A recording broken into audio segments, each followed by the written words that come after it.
Greenland में एक बड़ा सा गड्ढा है जिसकी चौड़ाई 31 किलोमीटर है। यह एक उल्कापिंड की टक्कर से बना था, लेकिन इस गड्ढे ने सालों तक वैज्ञानिकों को इस बात के लिए कंफ्यूज कर रखा था कि इसकी उम्र कितनी है। यह गड्ढा ग्रीनलैंड की 1 किलोमीटर मोटी बर्फ के नीचे दबा था। इसका नाम है द हियावाथा क्रेटर। लगातार ग्लेशियर की बर्फ पिघलने की वजह से हो रहे इरोजन के बावजूद द हियावाथा क्रेटर आज भी सुरक्षित है। शुरुआत में वैज्ञानिकों ने जब इसकी जाँच की तो पता चला कि इसकी उम्र 13,000 साल है, यानी उल्कापिंड 13,000 साल पहले इस जगह से टकराया था और यहाँ एक गड्ढा बन गया, यानी धरती का सबसे कम उम्र का इम्पैक्ट क्रेटर। इम्पैक्ट क्रेटर उस गड्ढे को कहते हैं जो किसी उल्कापिंड या एस्टेरॉयड की टक्कर यानी इम्पैक्ट से बनता है। द हियावाथा क्रेटर दुनिया के सबसे बड़े इम्पैक्ट क्रेटर में से एक है, लेकिन बारीकी से जांच करने के बाद पता चला कि यह गड्ढा डायनासोरों के मरने के कुछ साल बाद बना था। इसकी उम्र करीब 5.8 करोड़ साल है। डेनमार्क स्थित नेचुरल हिस्ट्री म्यूजियम में जियोलॉजी के हेड माइकल स्टोरी ने कहा कि द हियावाथा क्रेटर की उम्र को लेकर डेनमार्क और स्वीडन दोनों जगहों पर अलग अलग तरीके से स्टडी हुई। खुशी की बात यह है कि दोनों ही स्थानों पर नतीजा एक जैसा आया। अब हमें लगता है कि हमने इस क्रेटर की उम्र के रहस्य को सही तरीके से सुलझा लिया है। माइकल ने कहा कि द हियावाथा क्रेटर की उम्र हमारी सोच से कई गुना ज्यादा है। जब यहाँ पर उल्कापिंड टकराया होगा तब यह इलाका यानी आर्कटिक वर्षावनों से ढका था। यहाँ का तापमान करीब 20 डिग्री सेल्सियस रहा होगा। यहाँ पर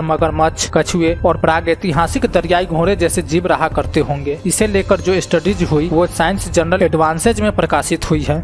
द हियावाथा क्रेटर इतना बड़ा है कि यह अमेरिका की राजधानी वाशिंगटन डीसी को पूरा निगल जाए। यह धरती पर मिले 200 इम्पैक्ट क्रेटर में से 90% गड्ढों के आकार में बड़ा है। अभी यह नहीं पता चल पाया कि यहाँ पर जो उल्कापिंड टकराया था उसने धरती के मौसम को बदला था या नहीं, क्योंकि डायनासोर को मारने वाले उल्कापिंड की टक्कर ने तो यह काम किया था। यह टक्कर मेक्सिको में हुई थी। चिक्सुलूप क्रेटर बना था। यह क्रेटर 200 किलोमीटर चौड़ा था। चिक्सुलूप क्रेटर ग्रीनलैंड के द हियावाथा क्रेटर से करीब 80 लाख साल पहले बना था, लेकिन यह बात होता है कि ग्रीनलैंड में जिस उल्कापिंड की टक्कर हुई थी उसने वहां के आसपास के जीवों और पेड़ पौधों को पूरी तरह से नष्ट कर दिया होगा। वैज्ञानिकों ने यह पता करने के लिए ग्लेशियर के नीचे से बहने वाली नदी की रेत और पत्थरों के सैंपल लिए ताकि सही जानकारी मिल सके। साइंटिस्ट इन रेत और पत्थरों के मौजूद प्राकृतिक रेडियो आइसोटोप्स की कम होने की दर की गणना करके यह पता करेंगे कि उस समय कितना नुकसान हुआ था। पत्थरों में जिरकॉन क्रिस्टल्स के कण होते हैं जिनकी उम्र का पता यूरेनियम लीड डेंटिंग तकनीक से किया जाता है। जैसे जैसे जिरकॉन क्रिस्टल बनता है वैसे वैसे यूरेनियम खत्म होता है। इसी से पता चलता है कि द हियावाथा क्रेटर करीब 5.80 करोड़ साल पुराना है। दूसरी तकनीक है कि रेत के कणों को लेजर से गर्म करने की। गर्म कणों से निकलने वाली ऑर्गन गैस निकलती है। यह गैस दुर्लभ तरीके से मौजूद प्राकृतिक potassium radio active isotope K40 के खत्म होने की वजह से बनती है। इस आइसोटोप की हाफ लाइफ 125 करोड़ साल है, यानी आप किसी भी तत्व की सही उम्र का अंदाजा इस आइसोटोप के खत्म होने और ऑर्गन गैस के निकलने की दर से पता कर सकते हैं।